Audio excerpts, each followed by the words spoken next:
muna ang lahat. Good afternoon po sa inyong lahat. Ang una ho nating babatiin ngayon at pasasalamatan, siyempre, tuwing tayo ay pupunta ng simbahan ng Quiapo, isa lang naman ang ating unang hinahanap at ang pinakaaasam natin ay ang makita ang ating mahal na Pong Jesus Nazareno. Kaya bigyan natin ng palakpak, ng papurit, pasasalamat ang ating Pong Jesus Nazareno. Mas malakas sa palakpak para sa Kanya. At batiin po ninyo ang katabi ninyo, Happy Fiesta. Baka magtaka kayo, sabi ko doon sa kaibigan ko, pupunta ako ng Quiapo, may misa ako, fiesta ngayon. Sabi niya, Father, di ba January ang fiesta ng Quiapo? Oh, ayan.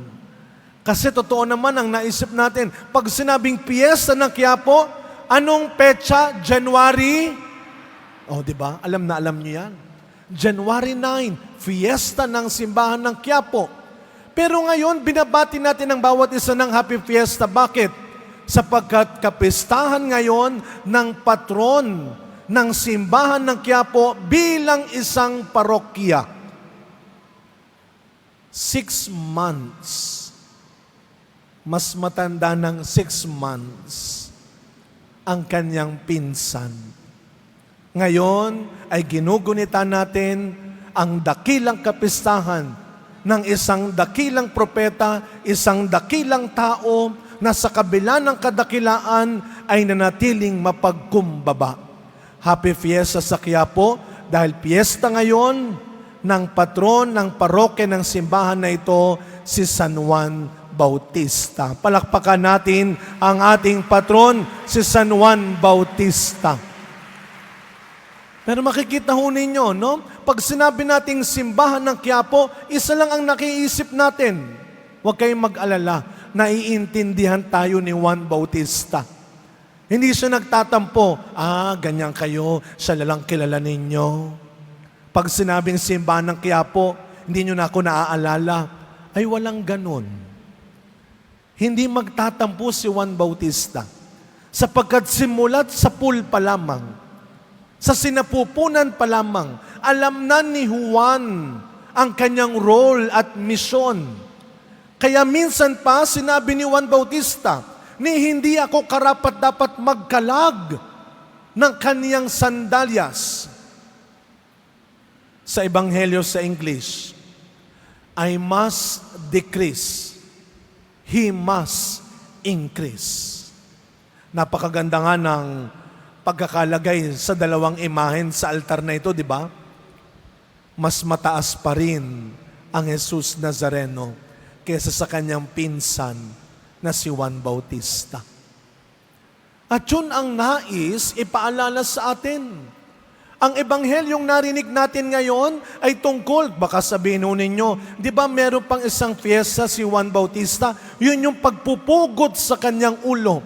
Kaya ano ang kulay ng liturhiya kapag yung beheading of John the Baptist?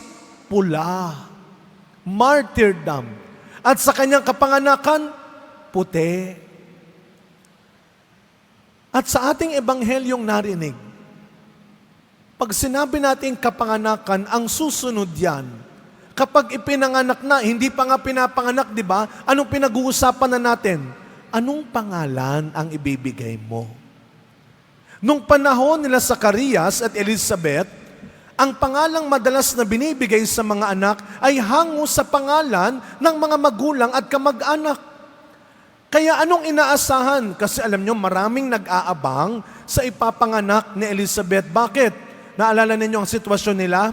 Si Zacarias at Elizabeth, matanda na. Si Elizabeth, baog. Tapos biglang nagdalang tao, hot issue yan.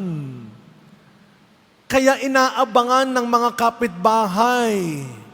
Kaya inaabangan ng taong bayan. Yan, dyan tayo magaling. Abangan ng buhay ng may buhay.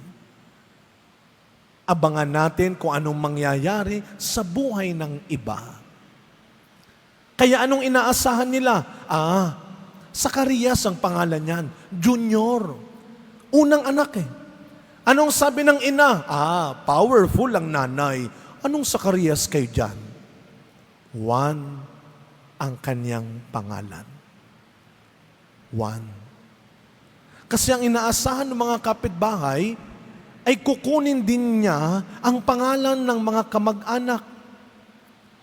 At sa panahon natin ngayon, powerful pa rin ang pangalan ng isang tao. Anak ka pala. Pasok ka. Ikaw pala yung kapatid ni... Kain ka muna. At kapag hindi nila kilala ang pangalan mo, doon ka sa dulo. Hindi dito ang daan. Pumila ka. Sino ka ba? At napakaganda pong pagnilaya natin. Sa puntong ito, binigyan ng pagbabago ng Diyos ang pagtingin ng tao sa kapwa niya. Hindi na nakasalalay sa pangalan lamang ang kadakilaan ng isang tao. Hindi porket dala-dala mo ang apelido ng magulang mo, dakila ka rin pagtanda mo. Hindi porket dala-dala mo ang apelido ng angkan ninyo, dakila ka rin ituturing ng ibang tao. Iba na. Kaya nga ano ang tanong sa dulo, magiging ano kaya ang batang ito paglaki niya? Hindi na ayon sa pangalan niya, kundi ayon sa ugali niya. Pagdasal natin ang mga kabataan ngayon, na lumaki sila, hindi lamang dala-dala ang apelido ng isang mayamang magulang. Hindi lamang dala-dala ang apelido ng isang kilalang angkan. Lumaki sila kagaya ni Juan. May dignidad, may magandang ugali, tapat sa pananampalataya. At ito ang paanyaya sa ating lahat, mga kapatid. Hindi lang sa mga kabataan, sa ating lahat.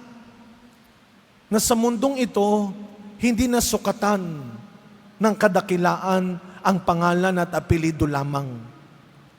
Alam niyo kung ano ang unang regalo natin na tanggap sa mundong ito? Kasunod ng buhay natin, ang pangalan natin. Di ba nga ho, minsan pangalan pa lang, meron na nabubuo. Pag tinanong, kilala mo ba si sister? Naku, mabait yun. Kilala mo si Mrs.? Naku, generous yun. Pangalan pa lang, may naalala ka na.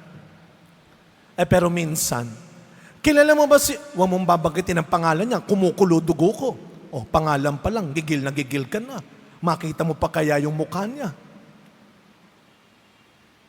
Ang unang tinanggap natin sa mundong ito, ang pangalan natin. At ang huling iiwan mo sa mundong ito, ay ang pangalan mo nakaukit na. At anong pangalan ang iiwan mo?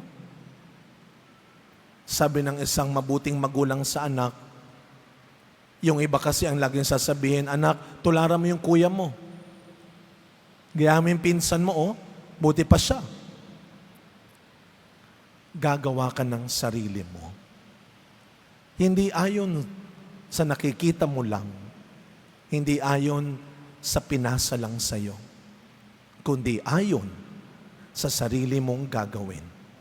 Dala-dala ang matibay na pananampalataya at magandang pag-uugali.